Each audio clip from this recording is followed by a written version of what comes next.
Hello and welcome to People Making Money. I'm your host, Kevin Bemmel, and we are here every Wednesday at 10 a.m. Pacific time to talk about all things related to business and professional success and wealth building. Today is our regular monthly feature called Economic Echoes, where we look at the economic data and break it down so we can understand how it applies to us as individuals. So it's all good and well for us to know what the inflation rate is for the entire country, but most of us don't buy the exact basket of goods on which it's based, for example, and so therefore it's not particularly relevant to how we experience our economic lives. So I'm going to jump right in and get started because there's quite a bit to go through. I've added some new statistics, and let's see why. Hold on one second. Yeah, for some reason it doesn't want. I'm not finding that one. Okay, I want to do the.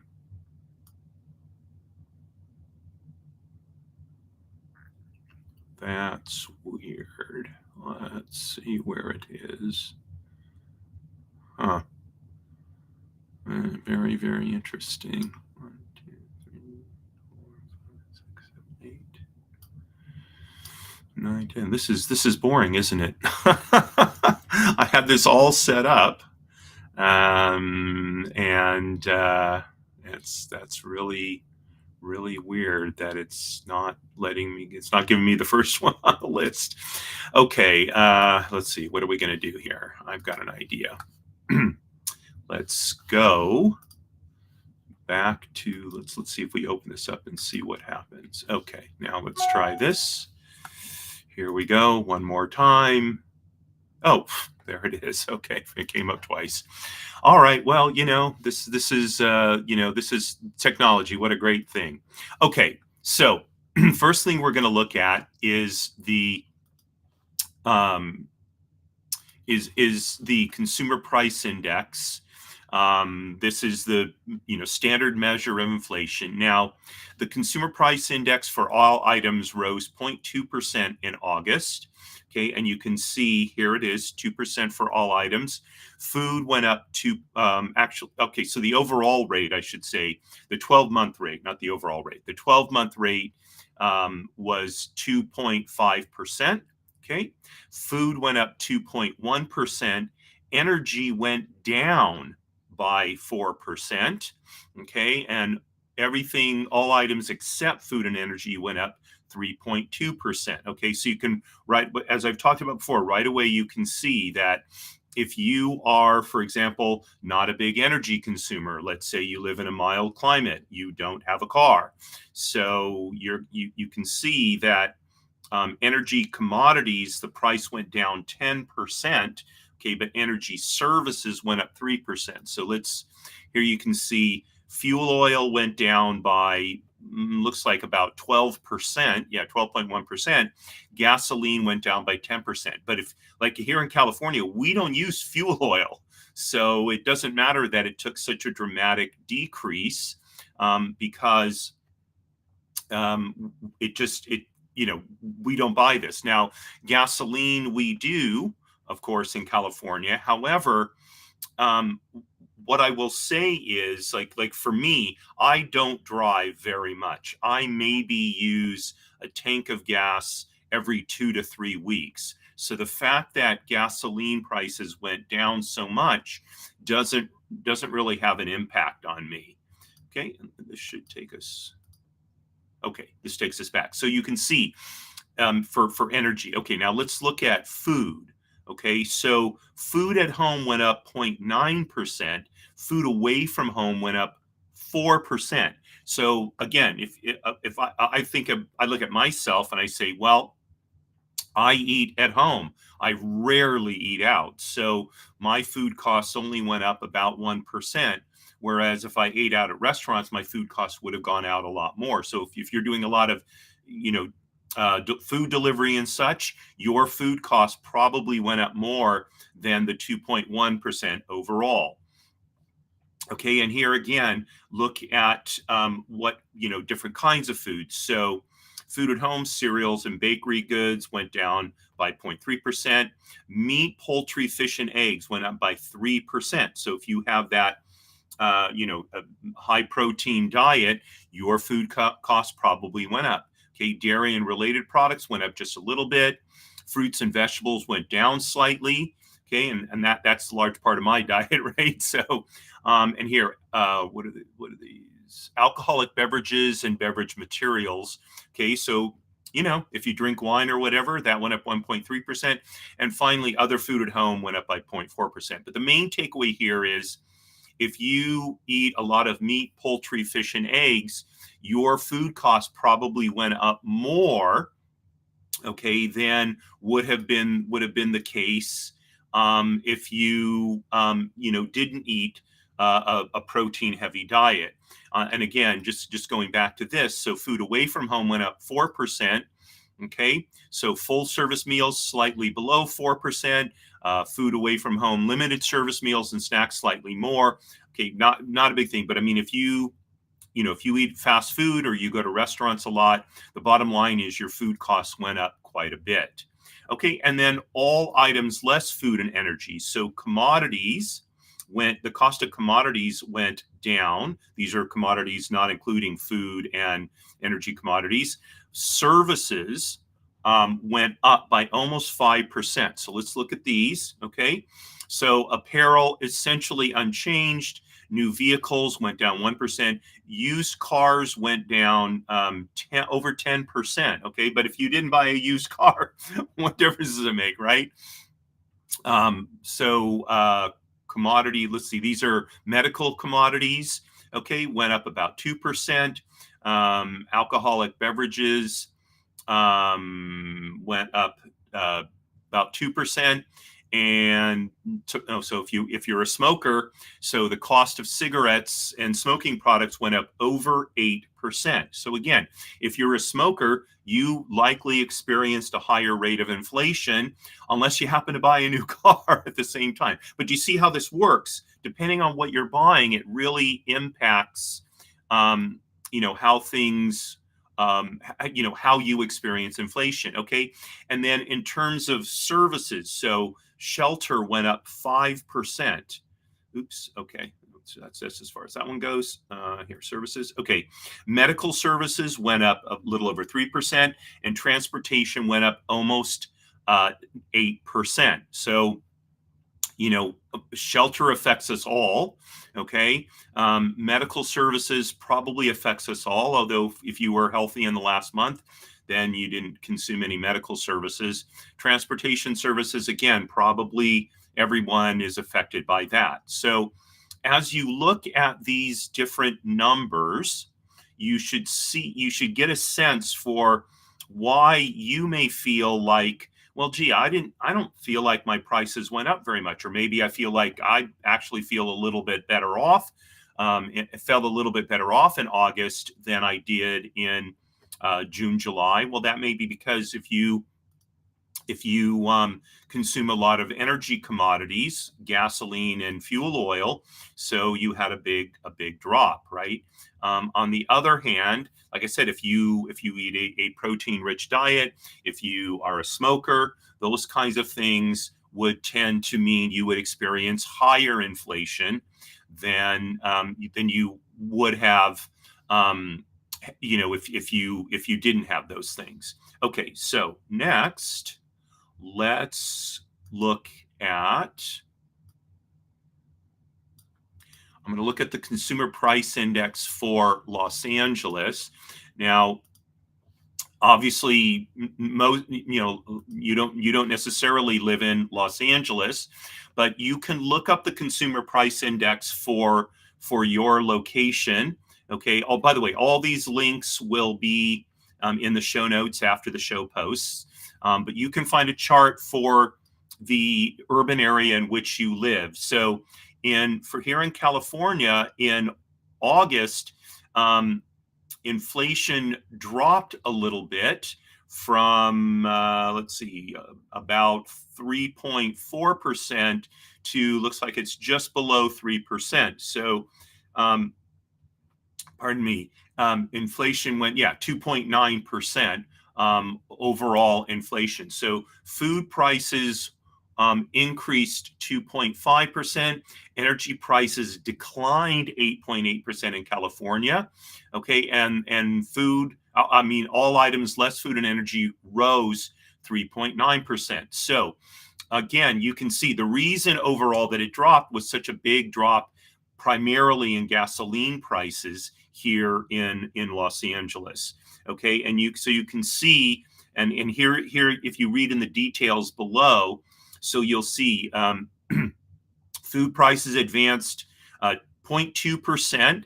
Food prices at home increased 0.4%. Food prices away from home declined 0.1%. So see, I guess I should be eating out more. Okay, food prices year over the year increased 2.5%, but food prices at home rose just 0.5%, but they were led by proteins, meats, poultry, fish, eggs, 3.7%. Food away from home overall rose 4.9% here in California over the last year.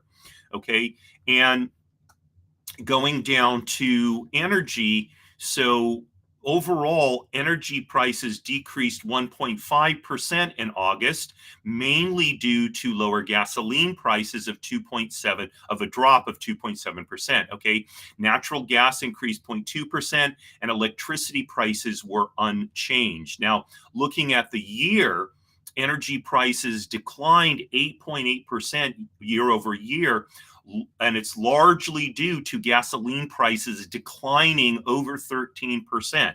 Okay, but also prices for natural gas declined 14.6%, even and prices for electricity went up 0.6%. So you can see that energy costs in California are declining. This is good news, for those of us who live in I shouldn't say in California, in Los Angeles, decline, which is good news for us. And then overall, I mean, not overall, items less food and energy, okay, they went up 0.2% in August. Clothing, apparel went up over 3%. Shelter went up just 0.3%, so not a large increase, but these were partially offset by new and used motor vehicles declining by 1.2% and household furnishings and operations declining by 0.6%. But again, if you live here in Los Angeles, you didn't buy a car, it doesn't matter that car prices went down. If you did buy apparel, you experience a higher level of inflation.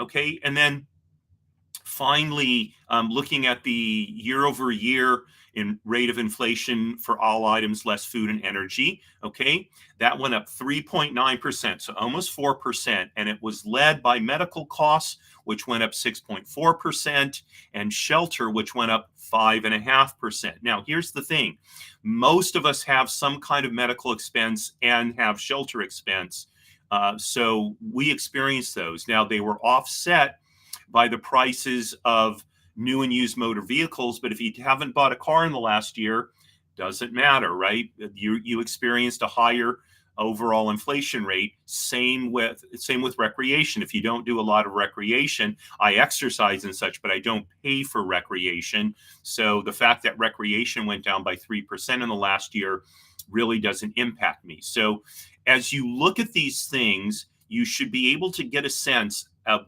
how am I experiencing inflation, and why is that different?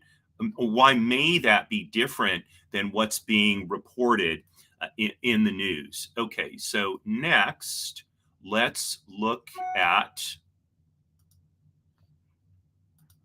income. Okay, so, or earnings, I should say. So earnings went up by hourly earnings went up by 2 cents from July to August. Okay, so that's a 0.2% increase, roughly in line with the overall inflation rate. Okay, so as a country, right, our earnings basically kept pace with inflation. Now, here's the interesting thing: average weekly earnings went up by about $2 okay, which equated to a 0.5% increase.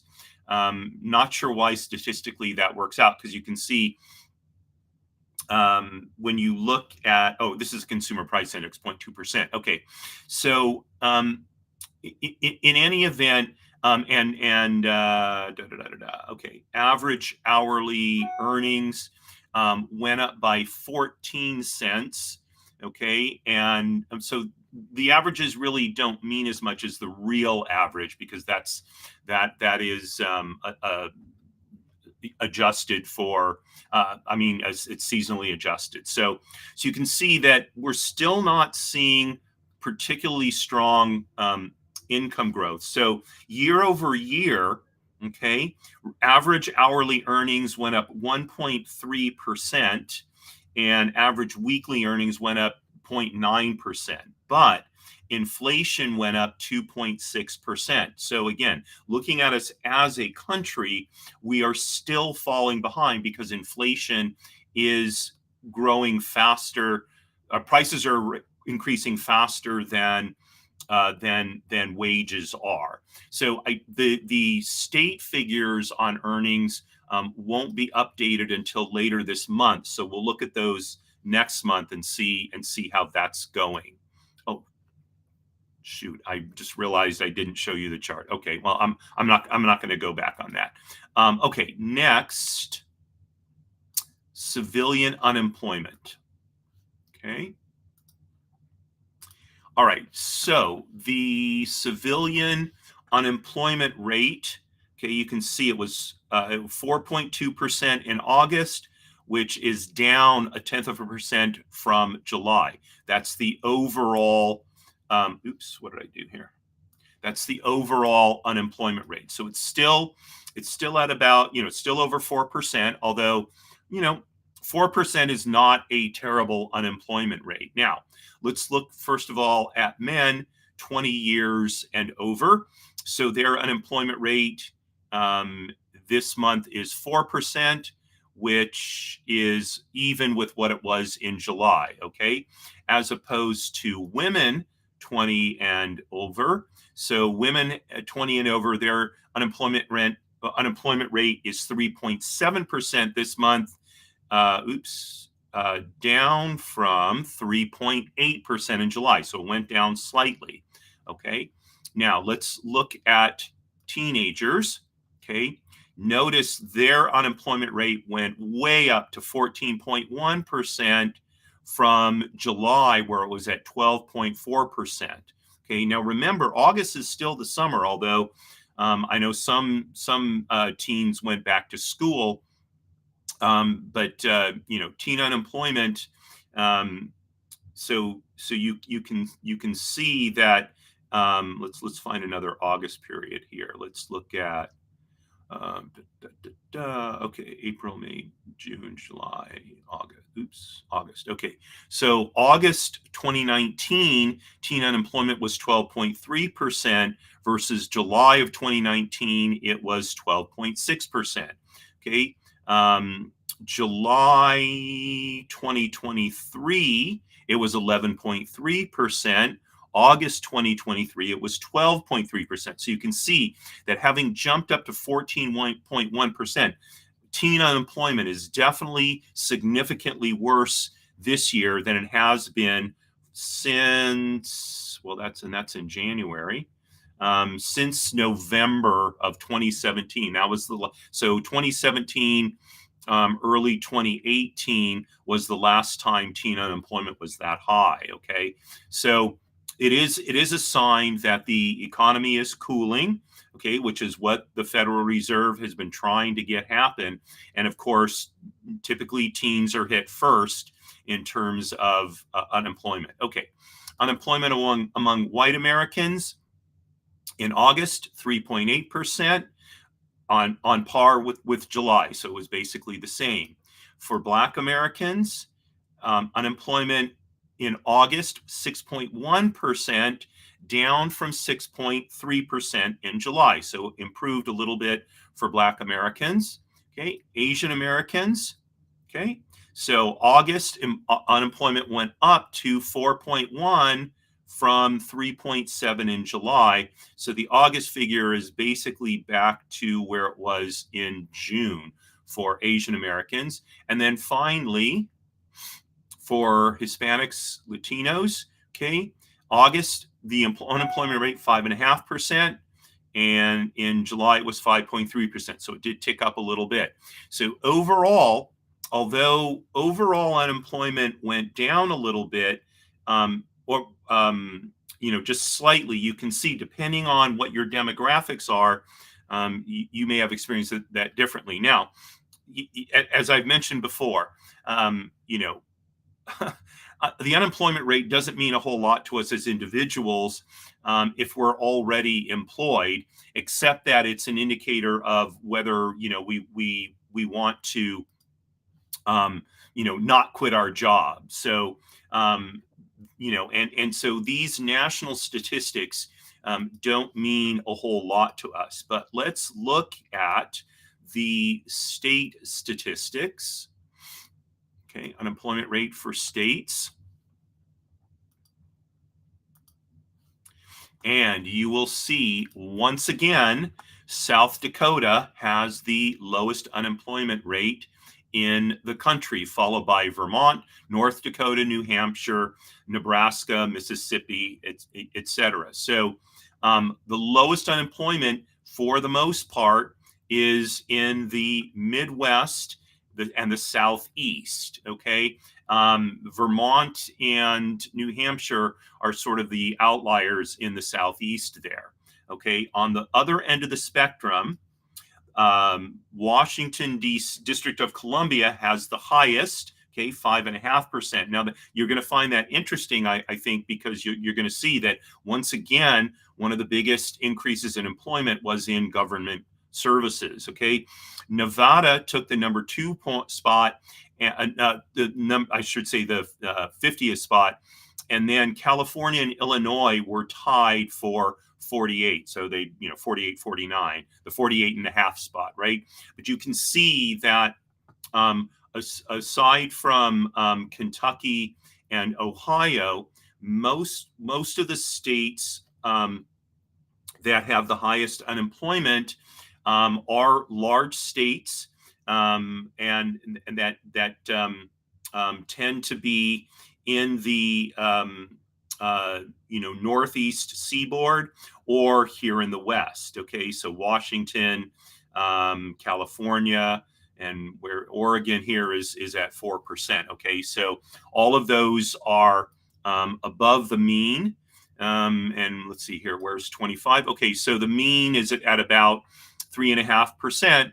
And so you can see the states that are doing better. So if you're employed, of course, unemployment doesn't mean a whole lot to you because you have a job. If you're unemployed, then the unemployment rate in your state makes a difference, right? Because that gives you an indication of how easy it's going to be to find a job. And, and if you're unhappy with your job, but have to work, so then, it's really something to consider. How tight is the job market in terms of being able to find another position? All right, next, let's look at civilian labor force participation rate. Okay, this is the percentage of people who in a particular demographic that are participating in the labor force. So the labor force participation rate in August was 62.7% overall. That is up that's even with July. Okay, so the fact that unemployment went, I think it went down slightly, right? So it went down slightly, 0.1%. So that is not due to more people entering the workforce. It is due to fewer people working. So among men 20 and older, the labor force participation rate went down 0.2% to 70.3% in August from 70.5. Versus women, the labor force participation rate went up from 58.9% to 59.2%. So Employers were replacing male workers with female workers, it appears.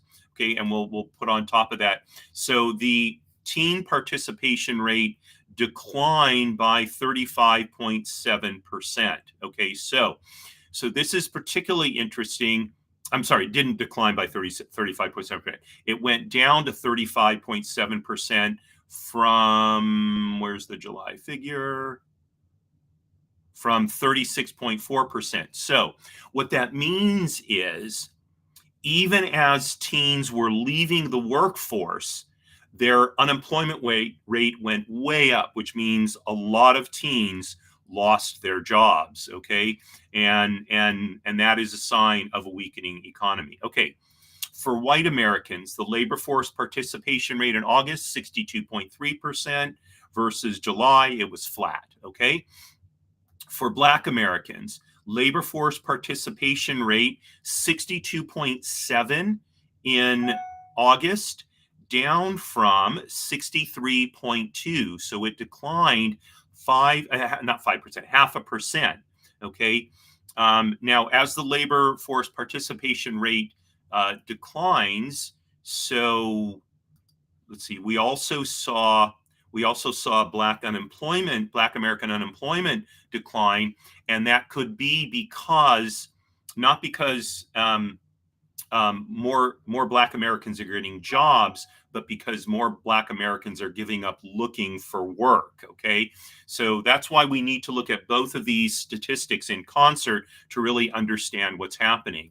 Okay, for Asian Americans, their workforce participation rate also declined to 65.4% from 65.9%, also a 0.5% decline. And again, Asian unemployment went up in August. So at the same time that labor force participation rate was declining, unemployment was still going up. So among Asians, that means Asian Americans were losing jobs faster than they were giving up looking for work. Okay. And then finally, for Hispanics or Latinos, okay, their workforce participation rate went up 0.5% to 67.8 from 67.3.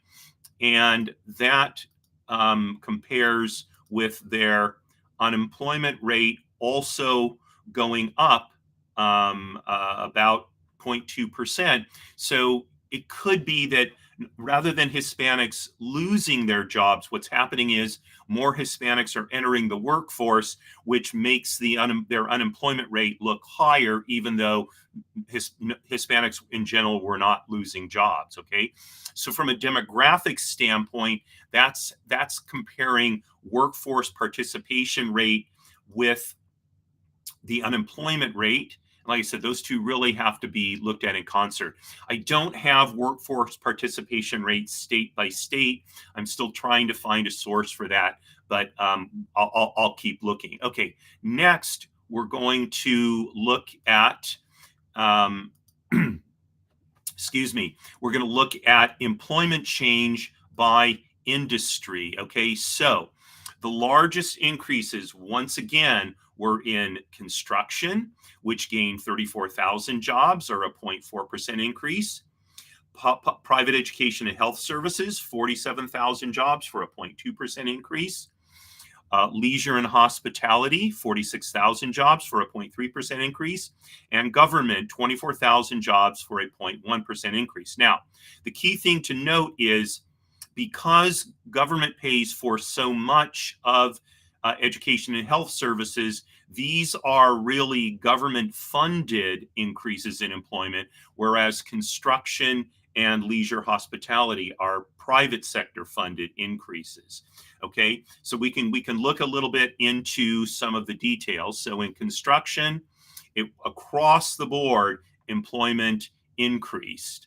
Okay, construction of buildings, and you can see residential construction was really leading the way as opposed to non-residential construction. Okay, now let's look at private education and health services. So, and again, you can see private educational services really was a small increase in jobs. It was really healthcare and social assistance. Again, both primarily publicly funded that increased. Okay. Nursing and residential care facilities actually declined, but hospitals and ambulatory care centers saw big increases. Okay, let's go back to healthcare for a minute. Hospitals, oops, okay, and okay, so that's healthcare. Now, leisure and hospitality, so both had pretty decent increases in employment. So arts, entertainment, so most of this was in performing arts, spectator sports, and related activities, as opposed to museums and historical sites, which actually declined, and a small increase in amusement, gambling, and recreation. Okay. That's compared to accommodation and food services. So accommodation employment went up just a little bit. Food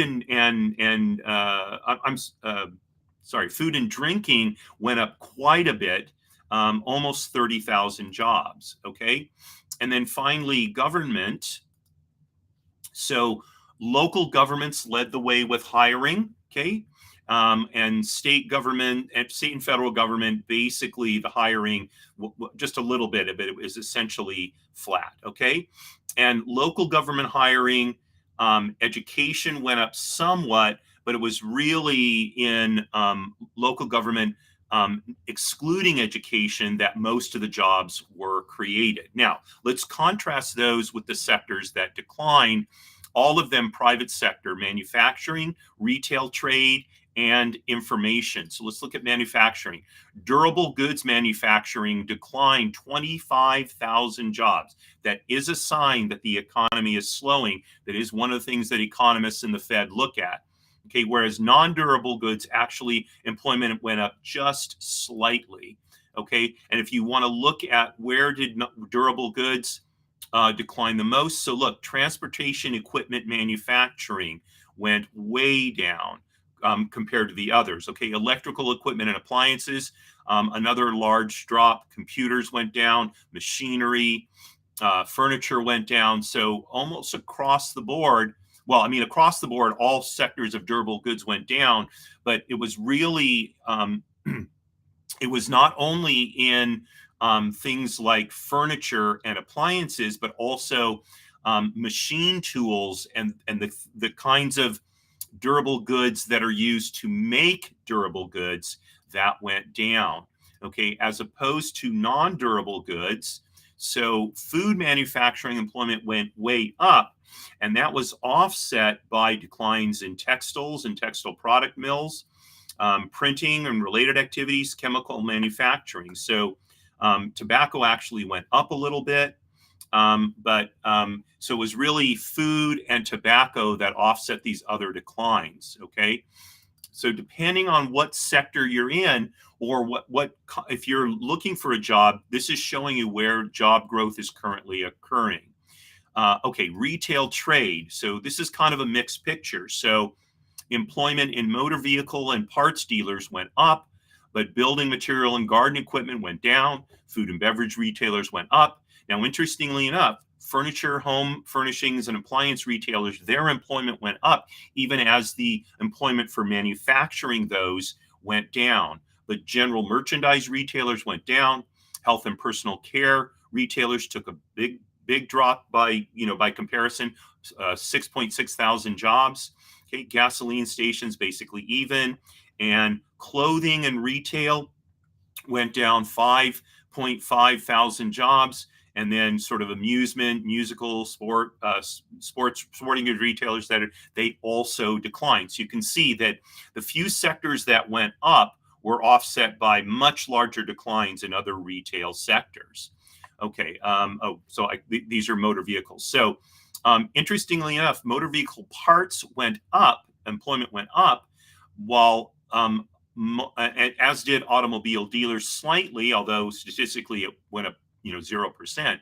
Other motor vehicle dealers, which would be like motorcycles and that kind of thing, their employment went down. Okay, and so you can see it was really parts that are driving motor vehicle and employment increase, which again is a sign that things are slowing down. People are repairing their cars rather than buying new ones. Okay, let's look at one more. Let's look at clothing.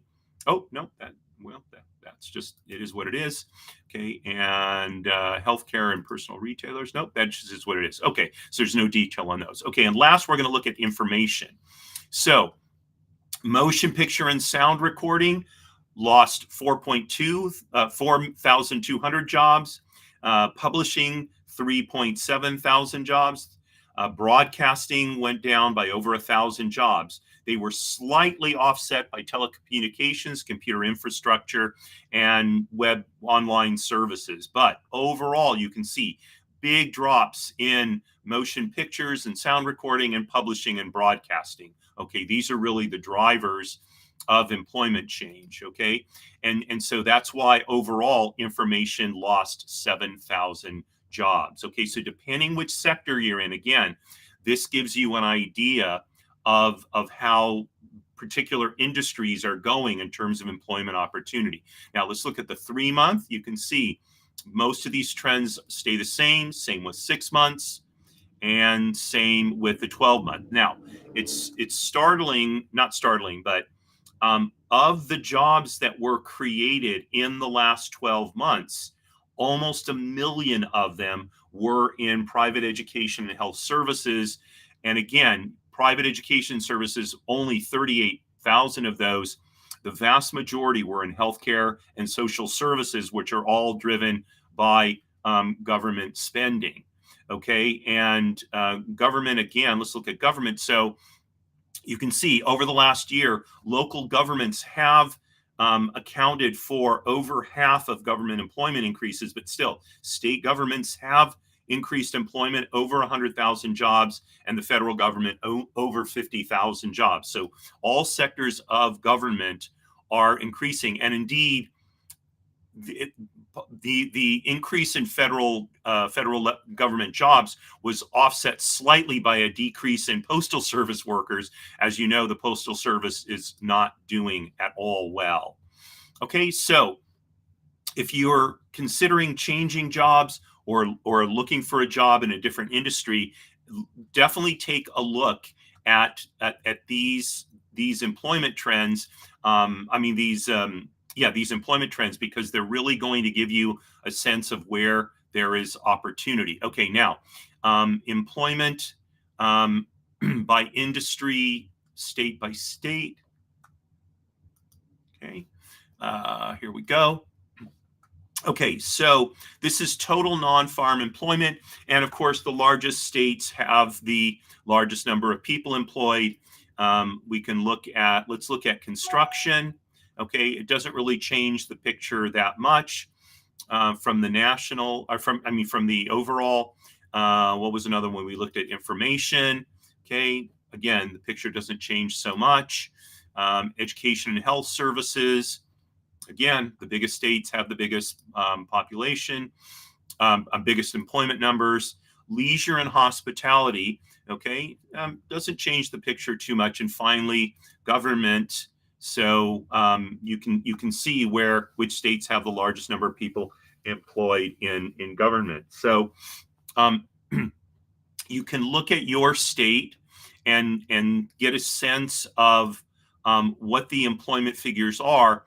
And then you can also look to go back to a previous month and see how they've changed, and that will give you an idea of where opportunity is in your specific state. Okay, all right. Let's move on from there to.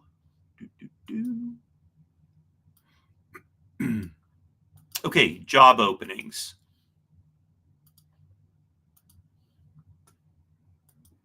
All right, so job openings overall decreased 0.2%. So they dropped by, this is going from June to July, they dropped by approximately, this looks levels in thousands. So they dropped by approximately 200,000, it looks like. Okay, so, but you can see that job openings um, have been declining. They did bump up in May, but they've been declining. In July of last year, there were 8,800,000 job openings. This year in July, there's about 7.7 million job openings. So year over year, there's a pretty significant decline in job openings. Okay, and that's important because if you are needing to look for a job, um, in general, you want to look at an industry where job openings are increasing because that means you will be in greater demand. So let's look at some of these. In construction, okay, job openings actually decreased by over 0.5%, by 0.6%, okay, going from June to July. So that would indicate that opportunity to find job in construction is decreasing.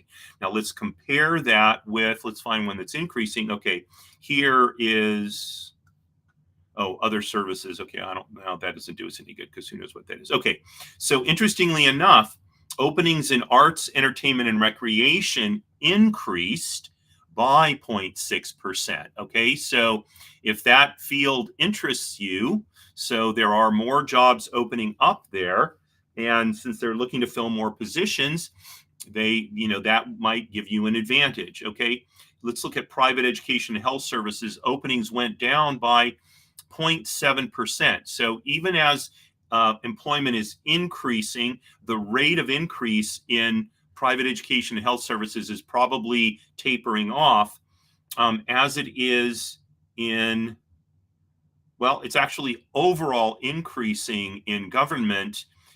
That's a weird statistic because it's increasing in state and local, it's decreasing in state and local governments. There's some kind of statistical aberration there, evidently. Um, so it's hard to say what the read is in government, unfortunately. Let's see. Wait, let's. Oh no, I'm sorry. I was reading the wrong line. Okay, so overall, employment job openings in government decreased, but they went up almost 1% in the federal government while decreasing on the state and local level. So if you're thinking you want to go to work for the government, the opportunity right now is working for the federal government, where there are a lot more, where job openings are increasing. Okay, and then finally, leisure and hospitality was flat in terms of the rate. And you can see there was 943,000 openings in June, 941,000 openings in July. So, it's essentially, 2,000 fewer job openings, statistically not particularly relevant. Okay, now let's go to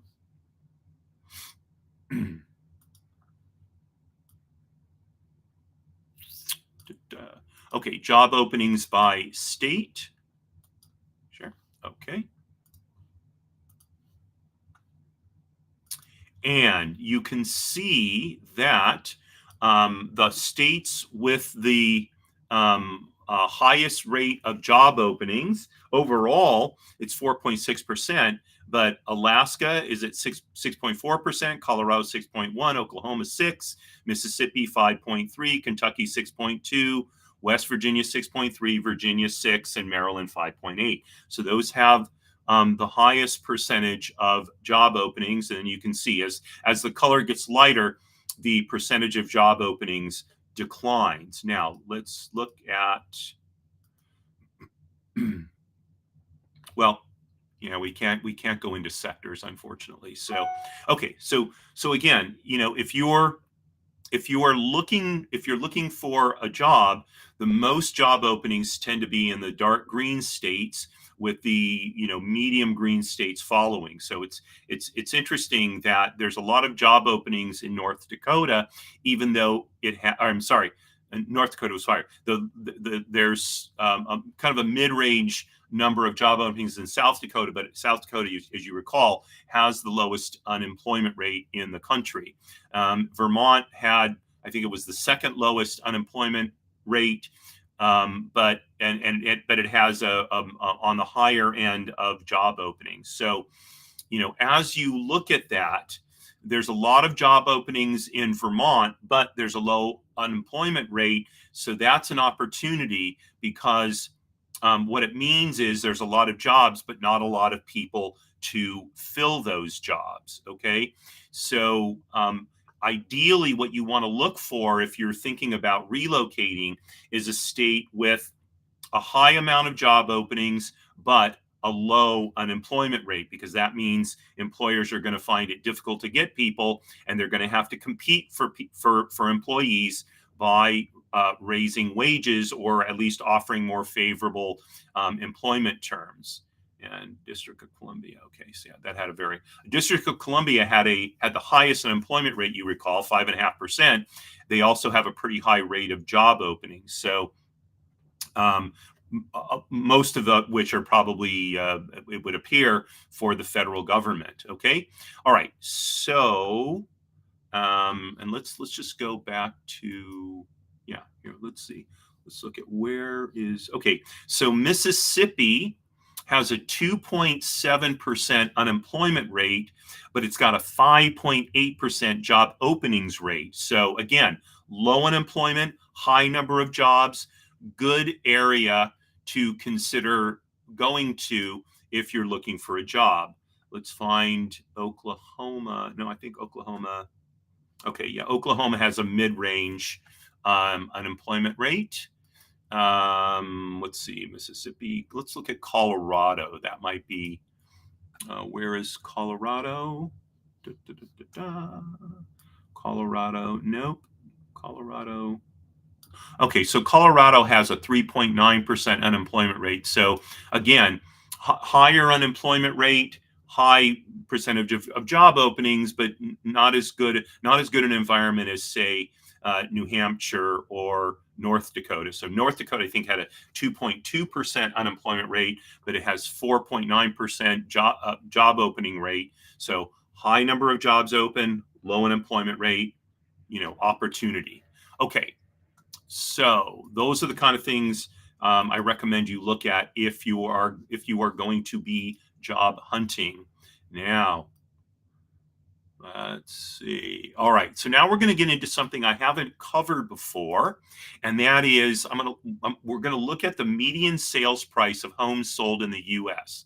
Okay, and you can see that the median home price has increased from $17,800 in the first quarter of 1963 to $412,300 in the second quarter of 2024. So it's gone up a lot. But most important is, since 2020, the median home price has gone up from $329,000 to $412,000, i.e., it's gone up over $80,000. That's roughly a 20% increase. Okay, but now, by the way, the median home price is down a little bit from its high of $442,600 in the fourth quarter of 2022. So median home prices are way up in the last few years. Now, of course, we're not buying. Oh shoot! I'm so sorry. I forgot to click this on here real quickly so you can see the graph. You can see how it's gone up.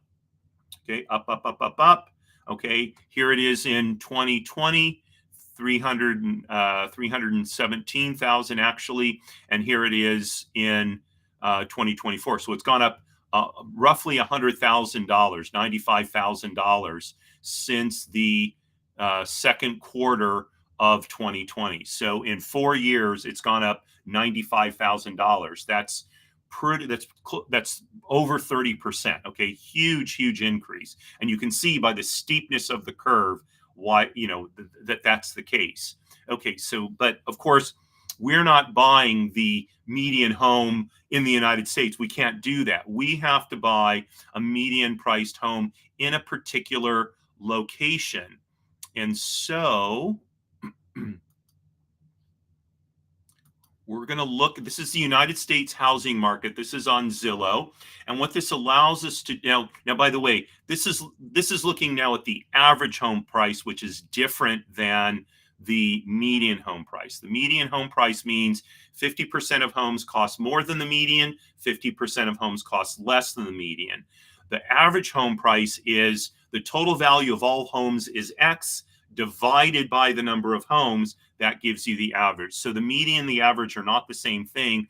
I couldn't find a state by state or a city by city median home price calculator, but Zillow gives one for average. So let's look at, let's say, Omaha, Nebraska. Okay. And here you go. So the median home price in Omaha, Nebraska is just under $280,000. It's up 2.5% for the year, but it's considerably below the national average, which is 361. Okay, now let's look at perhaps on the reverse end. Let's look at Los Angeles. Los Angeles, California. Okay, the median home price is over $940,000, up 3.6%. Okay, so you can see, obviously, I'm sorry if I said median. Average home price almost $942,000 in Los Angeles. Okay, now let's look at a couple of popular markets to relocate to. Miami. Okay, Miami, Florida. Okay, median average home price $580,000, up 7.5% year over year. Okay, and another popular place to go to, Dallas, Texas. And I'm not sure why it's not clicking through.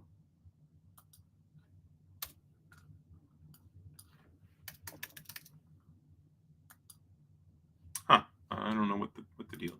Let me try something. Oh, there we go. Okay, so Dallas, Texas, average home price $313,000, up slightly, just 0.6%. So, housing much less expensive in Dallas, Texas. Okay, and also increasing much more slowly than Miami. So, if you're thinking about relocating, this is something to look at. First of all, what are average home prices? Now, that's not the full picture, though. So, let's next look at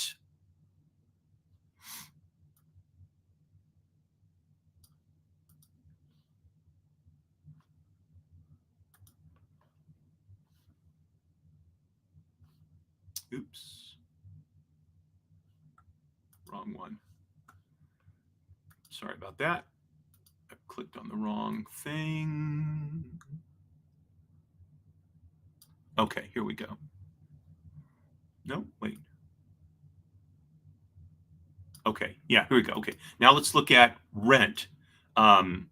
So if you're not a homeowner, then you're a renter, right? And this is showing you the median rent in various markets. You can see in Phoenix, Arizona, it's down to $19.95.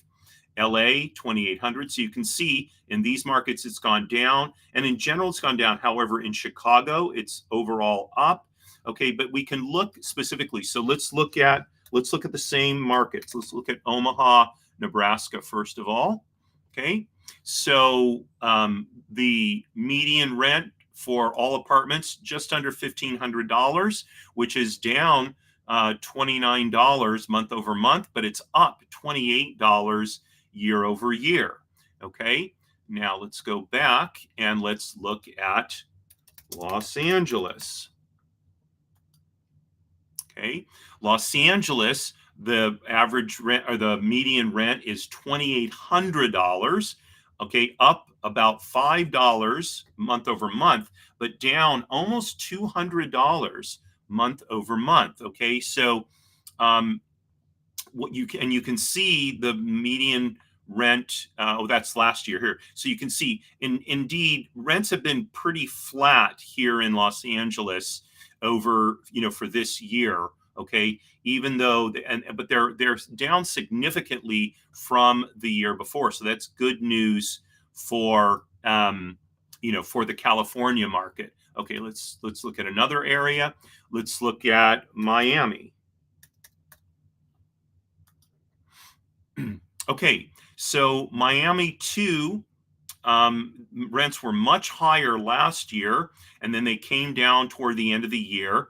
They've gone up a little bit since the end of last year, but they've stayed pretty moderate, below 3,300 a month. You can see right now the median is 3,200 a month. That's even with last month, and down $200, or almost $200 from a year before. So you can see that gap there.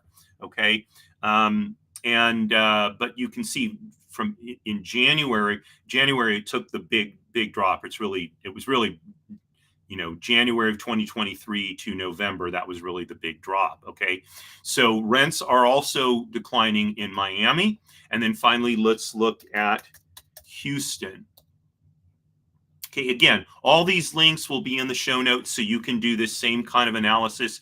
So median rent in Houston, just under $1,900, down slightly from last month, but up $66 from the before. So Houston, the market is the opposite it's been elsewhere. So rents in Houston this year are higher than last year. Okay, that would tend to indicate perhaps there was very little construction in Houston, and so the supply of apartments available shrunk, allowing landlords starting in about April of this year to increase their rents. They increased them through June, and now they've been roughly flat with June. Okay, so if you're considering relocating and you're going to be renting first, this is something to take a look at: rental costs. Now, you can't look at, well, I'm not saying you can't, but just like looking at unemployment, you should also look at workforce participation rates. When you look at housing costs, both on the purchase and the on the rental side, so what you want to look at is the home price to median household income ratio. And now, this is a chart for all of the United States. Okay, but what you can see is starting in 1946, okay, the ratio of home price to median household income was essentially 6, meaning the cost of a home was 6 times the median income. Now, one of the reasons that was the case was there was a tremendous shortage of housing just after the end of World War II. As housing got built, you can see it declined until it got all the way down to about 3.75. This is in September of 1968. That's basically it bottomed out. Now, it stayed below, basically below 4 for a number of years until 1978. And then between 1978 and let's see, what is this? This is 2001. It basically stayed below 5. Since 2001, it has increased significantly. Okay, and although in 2012, end of 2011, 2012, it dropped below 5 slightly. It's been above 5 and above 6, and now it's above 7, an all-time high. So when we talk about housing affordability, it's at an all-time, the ratio as of May of this year, which is the most recent figures that this chart calculates, 7.16 is the ratio of median home price to median household income. And that is a record, because the highest before that was 7.13. Okay, so part of this has to do with interest rates being higher. Part of it has to do with insufficient supply of housing. Now, while this chart, of course, doesn't really mean anything to you as an individual, but what you can do is use Gosh, sorry again. I keep forgetting to do that. Okay, so here you can see the chart. So I'll let you see the chart while I'm giving these comments. So um, what you can do is use the previous links that I gave you to look up what is the median home price where you live or want to live. What is the median income in that same area, or what is the average home price? And then you can figure out what the multiple is. Obviously, the lower the multiple, the more affordable housing is in that location, the easier it will be for you to own a house. Now, we're all anticipating that the Federal Reserve is going to start decreasing interest rates as of their announcement either later today or tomorrow. So that will ease loan costs, hopefully, which should bring down, well, we would hope it would bring down housing costs. Whether it will bring down housing prices or not, I can't say. But it is frankly more likely to increase housing prices because as the cost of a loan decreases, more people can afford to buy homes. And so that will increase demand for homes, even though the supply of homes is still, there's still a big shortage. Okay. So it's hard to say what's going to happen with housing affordability going forward, but I would say it's more likely that the home price to income ratio is going to continue increasing than that it's going to decrease. Okay, let's go to the next item.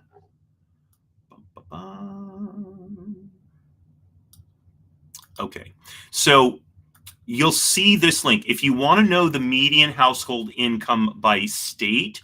So you'll find this link. This will help you figure out the home price to income ratio. Okay, so for example, California median income is just under $85,000. This is as of I think the second quarter of 2024, I believe. Okay, well, it's for this year in any event. Okay, and you can see the darker the color, the higher the median, the state median income. So Washington D.C. has the second highest, slightly over $90,000. Maryland has the highest at $90,200, whereas Mississippi, here I'm going to go to the bottom. Okay, so Mississippi has the lowest median income at a little bit at just under $49,000, followed by West Virginia at a little over 51, and Louisiana a little over 52. Arkansas also 52,500. Alabama 53,000. So you can see these are the lowest median incomes. Okay, but they're also likely to have the lowest home prices. So, for example, in Nebraska, let's find Nebraska's median income. It's going to be somewhere. Where's Nebraska? Should start. Okay, well.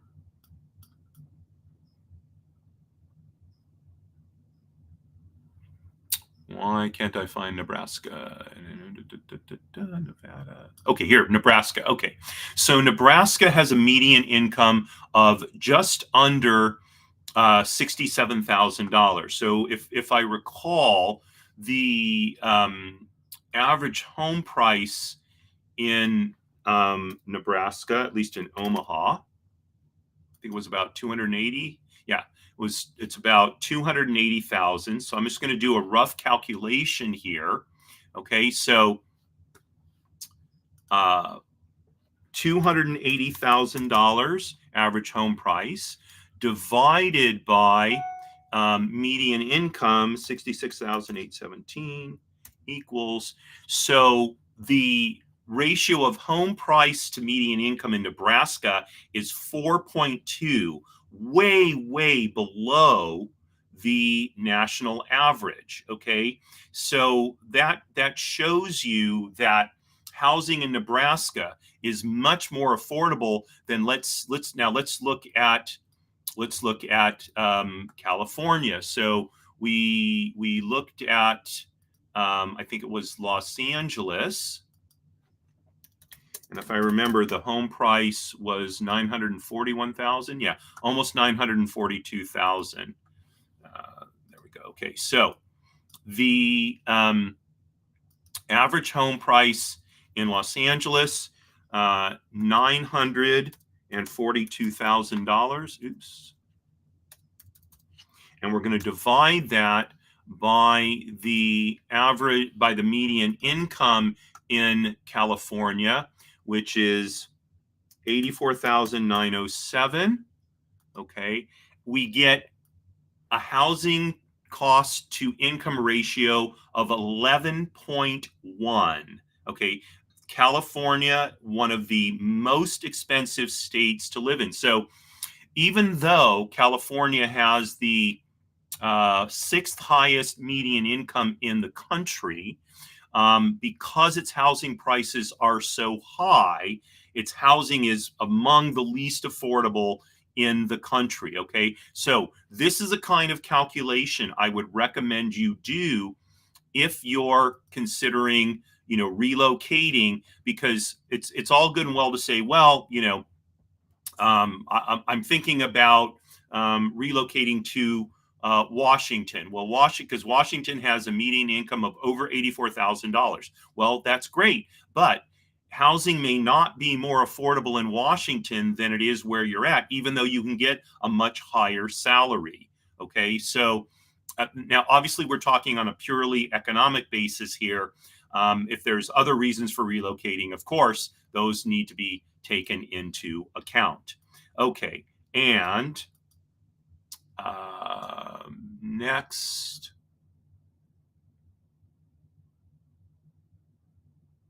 Okay, I'm just going to look at a couple of other things.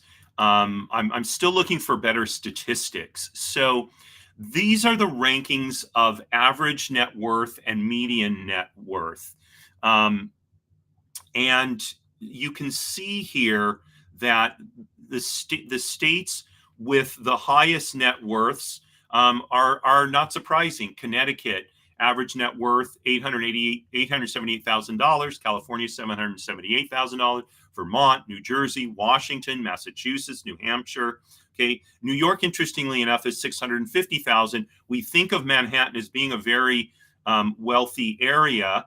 We think of New York as being Manhattan, but of course, outside of Manhattan, net worth and salaries are much lower than in the city. So this gives you an idea of what the average net worth is per state. Now, North Dakota has the lowest average net worth. Okay. And just, to give you an idea, this will help you kind of benchmark for if you're living, for example, in California, where are you with respect to net worth of your peers? I don't mean this from a competitive standpoint, but what is it likely to take to be able to retire in California? That's why I'm showing you these statistics. I'm looking for some better ones, but I thought I would share this with you just to give you an idea so you can kind of benchmark yourself against the average. And then the last thing I'm going to show you is, okay, Social Security and retirement income. So these are the cities with the top 20 retirement income on average. And you can see it's made up of two things: retirement account income, which is IRAs and 401ks and that sort of thing, Social Security, and then total. So highest retirement income is in Arlington, Virginia, over $90,000. From there, it drops to Cambridge, Massachusetts, under $80,000. Presumably, there's a lot of retired Harvard professors. And then, interestingly enough, the Woodlands, Texas, okay, Berkeley, California, Alexandria, Virginia, Highlands, Colorado, District of Columbia, $75,000. This is because people who are retired in Washington, D.C., probably have a federal pension. Okay, Carlsbad, California, also in the top 20, as is Irvine. Okay, as is Torrance, as is Sunnyvale, which is in the Silicon Valley. So you see a number of California cities, but you also see both Sugar Land, Texas, and the Woodlands in Texas, and you see Columbus, Maryland, as well as DC. Again, those and Arlington, Virginia. Those are all centered around areas of the federal government where you have federal pensions that make retirement income higher. So again, I'm looking for statistics that I can share with you that'll help you understand what it's going to take to retire. I'm going to continue to refine those. So please do continue to tune in each month. So, gosh, one last time I forgot to show you this. That's okay. It's fine. Um, Please do continue to tune in each month because I'm looking to give you ever more information and links that you can use to figure out your own situation so that you can understand what decisions do you need to make. So I don't want to continue going on. We're a little bit over time here, but it is important to understand these things on an individual level. So again, one last time, all the links will be in the show notes. If you have any questions, comments, please feel free to drop them into our social media or send me an email. The links are also in the show notes.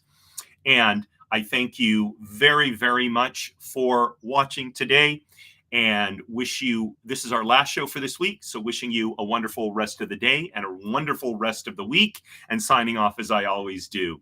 Marie, darling, you are my bell. Courage at all times.